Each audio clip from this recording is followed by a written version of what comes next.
The night that left me speechless.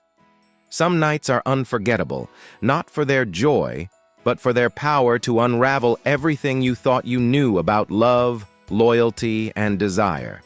This is the story of a night that altered the course of my life forever. A night that remains shrouded in silence. Some lines should never be crossed, yet here we are. The day had been one of extravagance, a lavish spectacle to honor Michelle's 19th birthday. The estate, Michelle's childhood home, was more than just a house. It was a mansion that seemed to embody the wealth and privilege passed down from her late father. Towering pillars framed the entrance, while fountains glittered under the golden glow of sunset. The gardens bloomed with roses and orchids, their fragrance mingling with the delicate aroma of fine champagne. Michelle had always been the center of attention, but on this day, she was utterly enchanting. Her dress, a deep emerald that contrasted beautifully with her smooth skin, shimmered under the lights. Guests couldn't take their eyes off her, and I couldn't either. But beyond the celebrations, there was an undercurrent of something more. A tension, subtle but persistent. Michael's mother, always the epitome of grace, moved through the crowd with an air of quiet melancholy. At 39, she was stunning, her beauty untouched by the years of grief since her husband's passing. It was impossible to miss the way she avoided long conversations or the way her eyes lingered on the couples dancing under the stars. I had seen that look before. It wasn't longing for attention or admiration. She had plenty of that. It was the ache of loneliness, a silent yearning for something no amount of wealth or status could fill. As the night deepened, the festivities grew wilder. Laughter echoed through the halls, the clinking of glasses a constant rhythm in the background. Michelle had thrown herself wholeheartedly into the celebration, dancing with friends, sipping cocktails, her energy as vibrant as ever. But I stayed grounded, observing everything around me. Part of it was my protective instinct. I wanted to ensure Michelle was safe. The other part was the feeling that I needed to keep my wits about me. Something about the night felt unpredictable. By the time the clock struck midnight, Michelle leaned into me, her words slurred with exhaustion. "I need to lie down," she murmured, her hand grazing my cheek. "Go ahead," I said, kissing her forehead. "I'll check on you soon." She smiled before disappearing into the house, her footsteps unsteady. As the guests began to leave, the party shifted into a quieter phase. Michelle's mother sat on a chaise lounge, a glass of wine in hand, her face lit by the soft glow of the chandeliers. Her usual composed demeanor had loosened, replaced by a relaxed, almost vulnerable air. "Thank you for being here tonight," she said as I passed her. There was a depth in her voice, a sincerity that caught me off guard. It was past 2 a.m. when I decided to check on Michelle. The house was eerily silent, the only sound the faint rustle of the wind outside. I made my way upstairs, my footsteps muffled by the thick carpet. Michelle's mother's bedroom door was slightly ajar. The light inside spilled into the hallway, a soft golden hue that felt inviting yet ominous. I knocked gently. "Michelle?" There was no response. Pushing the door open, I stepped inside.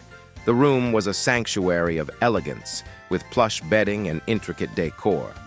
Michelle lay on the bed, her face peaceful, her breathing steady. Her mother sat beside her, her back to me. She turned slowly, her expression unreadable. Her eyes, however, spoke volumes.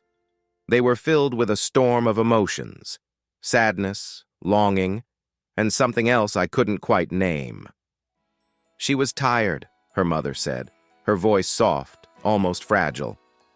"It's been a long day." I nodded, unsure of what to say. The tension in the room was palpable, a heavy silence that seemed to press down on us. Her mother stood, smoothing the fabric of her dress.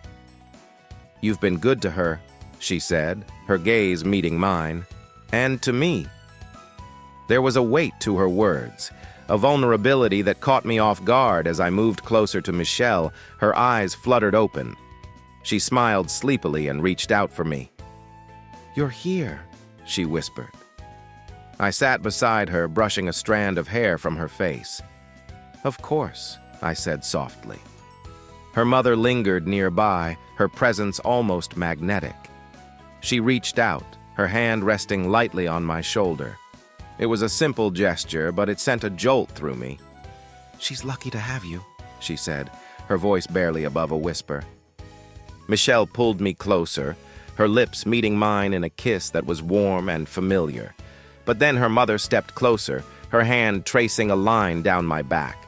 The room seemed to shift, the air thick with unspoken tension. Michelle kissed me again, her touch pulling me deeper into the moment. But her mother's presence was impossible to ignore.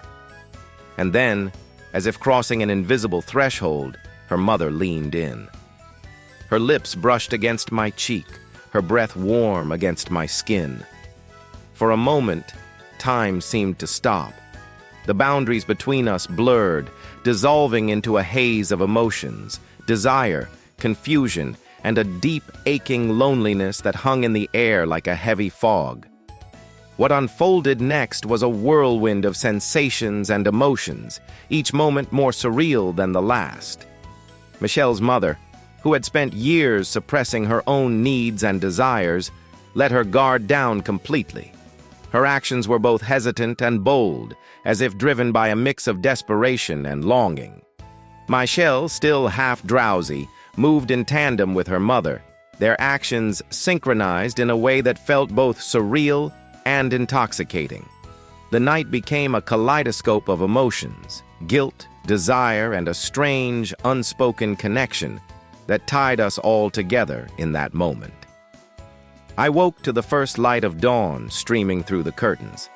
Michelle and her mother lay beside each other, their faces peaceful, as though the night before had been nothing more than a dream. But for me, it was a reality I couldn't escape. Quietly, I gathered my clothes and left, my mind racing with the weight of what had transpired. Since that night, nothing has been said. Michael remains as affectionate as ever, her laughter as genuine as the day we met. Her mother greets me warmly, her demeanor unchanged. But the silence is deafening. It speaks of unspoken truths and lingering questions. What drove her mother to cross that line? Was it loneliness? A desperate need for connection? Or something more profound? Something I'll never fully understand? And what does it say about me? That I allowed it to happen? Some nights leave scars that never fade, secrets that weigh too heavily to share. Have you ever been caught in a moment where emotions blurred the lines of right and wrong? What would you do if you found yourself in my shoes? Let me know in the comments below. Sometimes, sharing the weight of a secret can be the first step toward understanding it.